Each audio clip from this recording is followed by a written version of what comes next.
So welcome to Mr. Lapres' classroom. This is our wonderful 6th grade class, our 5th block, and it's U.S. History 1. And today we're going to be starting our big project where our students are going to be writing stories about a family that's struggling to survive in the wilderness.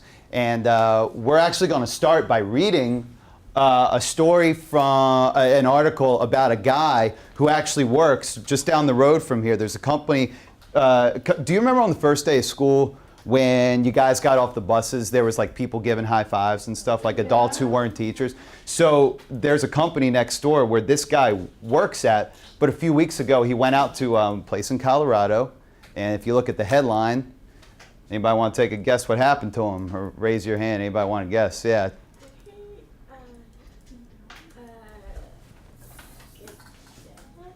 Huh? What do you think happened? Just using context from the headline, yeah. Yeah, close, but yeah. He got lost there in a storm. He got lost, yeah, he got lost, and it really wasn't good. But it fits in nicely with the stories that we're going to be making, because our story hinges on whether, on a challenge that your families are going to face in one of the regions that we talked about. Now, there's good ways to tell stories, right? And there are bad ways to tell stories, and you guys are going to be making a story. So, in a moment, you guys are going to be annotating this page for some different, what we call story elements, right? But before I get going, I'm going to tell you guys a story. You tell me if it's a good story, okay? So this is how it goes. Are you ready? All right. The clown did it. I swear he did it.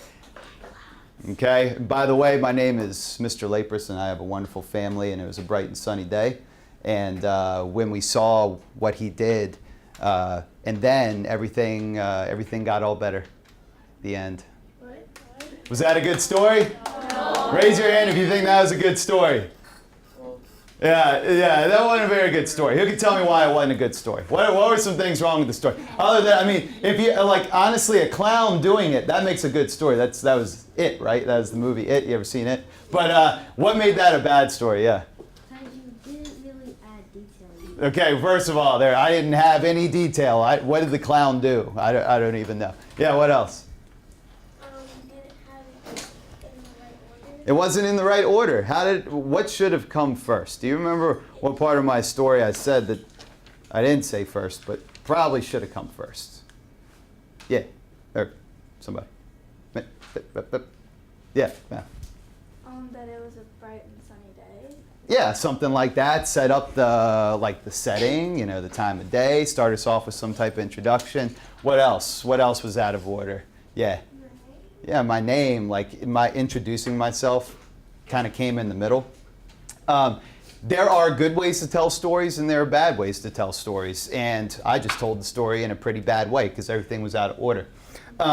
So what you guys are going to do to get yourselves thinking about how can I tell a story that people are actually going to want to read and that makes sense from beginning to end.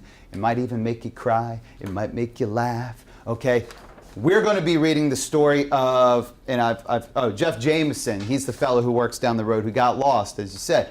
But you guys are going to have a task. Each table is going to have a task to do. Okay, so you're going to read. You're going to probably go back and forth with the people at your table. So like one person reads one paragraph, you read the next paragraph. But every table is going to be responsible for annotating something different in the story, okay?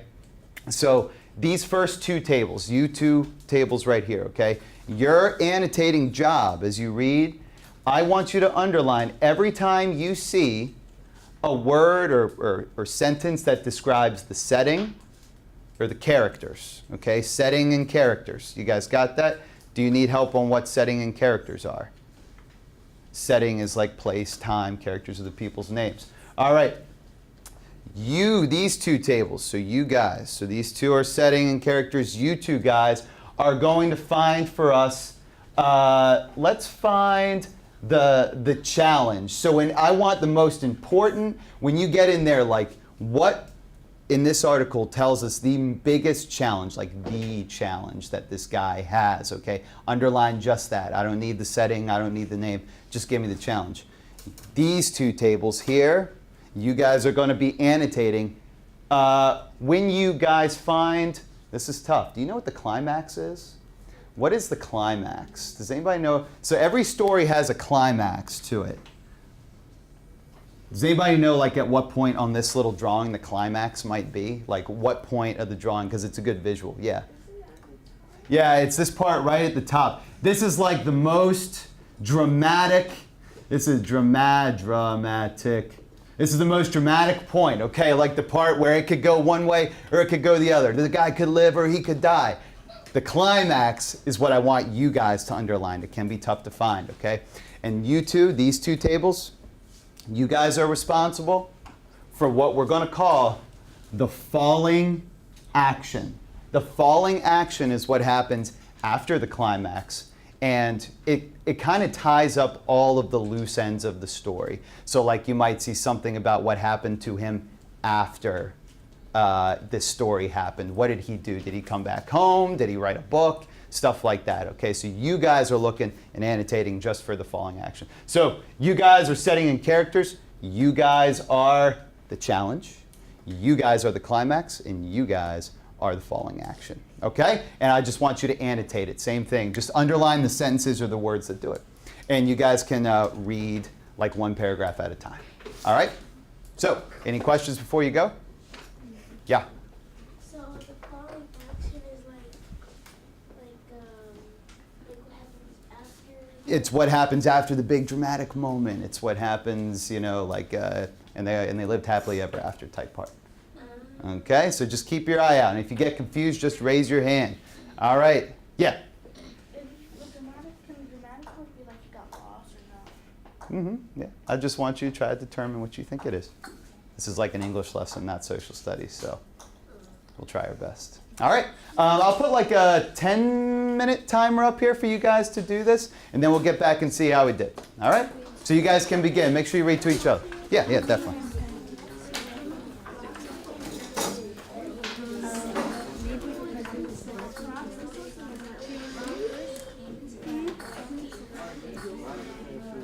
Old residents of Henrico County huddled against rain, wind, and fog. But my son told me everything would be all right. Jameson said Monday from his bed at heart of the Rockies Regional Medical Center in Salida. 5 cold, wet days lost. I think the 50-year-old resident of Henrico County huddled against rain, wind, and fog, because that's like... All right. So you guys still have to read the whole thing, but do you think you're going to be underlining a whole lot in the beginning and the middle? No. Probably not. So you guys really have to, yours is probably one of the most important. You have to understand what's going on in the story in order to get to the end and realize, oh, the story's kind of over. This is what happened to him after he, whatever, got rescued or died or whatever. So you got to read up to the end, and then you figure, okay, where did the climax, where did the dramatic point end, and where is the falling stuff? So it's kind of like oh my gosh, I just got captured and oh well now I'm just like. And now I'm safe. Now I'm home with my family. Now, yeah. So you guys got to get there. Yours is going to be at the end. After reaching the summit, he got turned around and decided the north side of the mountain. It got screwy. I might have been a little rushed because of the weather, he said.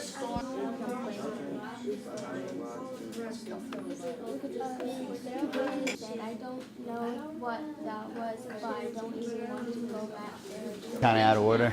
Yeah. Right. They told you like what happened before. Yeah. Well, keep reading. You'll see. So, what happened to him? Tell me what happened. What happened? Okay, so I got lost in her. Okay. What was the big dramatic moment though? Oh, if they're gonna find them or not. Right. So where is that in the article? It's right here. So now look there to find your climax. What happens? Does he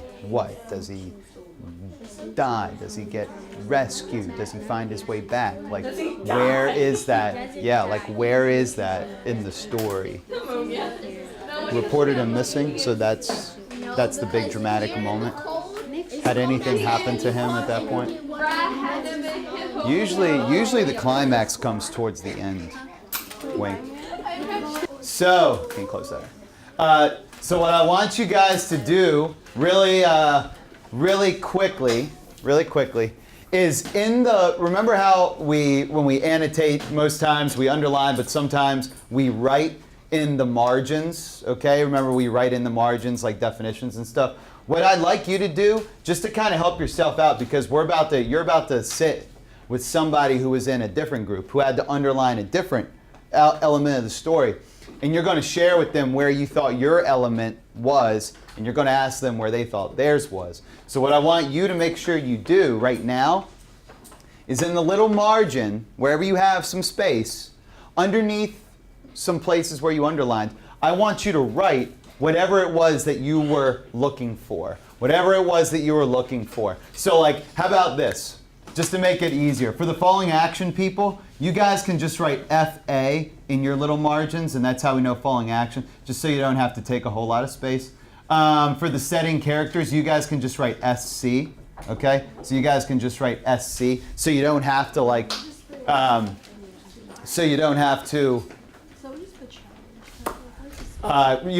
write a whole bunch of stuff, thank you. Yeah, okay, great. Let's see, for the climax people, you guys can just write like CLI for climax. And then for the challenge people, you guys can just like write CHA. And that just saves you from having to write a whole bunch of stuff and kind of dirty up your page. So it's just kind of like a short way. All right. So who can give me like the basic beginning, middle, and end? Like 3 sentences, beginning, middle, and end. What happened to this guy? Okay, beginning, middle, and end. What happened to him? Like, he went to the Colorado mountains. Mm-hmm. Whoa, which region, which geographic region is that in, everybody? Not the Appalachian Mountains, but the Rocky Mountains. So he went to the Rocky Mountains. Hey, how could you have known that? What's the word in the title that gave it away? Rugged, yeah, very good. Okay, keep going, come on. And he got lost. He gets lost. And then they start looking for him. Uh-huh. And his wife keeps calm while everyone is freaking out. Yeah. And then they get helicopters and stuff. Mm-hmm. And then she found him laying down. Did she find him? No. They found him. They found him, yep. Laying down, and then he said he didn't take out a charger for his phone or a GPS device. And then he said he called his wife a hero for Yeah, very good. So he goes out, he's not exactly prepared, then gets lost, takes a wrong turn, and they have to send out the Does anybody know what SAR means? SAR helicopters? You're close. Search and rescue. Search and rescue helicopters. These huge mountains, and they happen to find them. Just how unlikely is that? Thanks for joining us today. We really hope you enjoyed our lesson. We hope you learned a lot. Remember to always stay prepared out there. And we want to thank you all for joining us.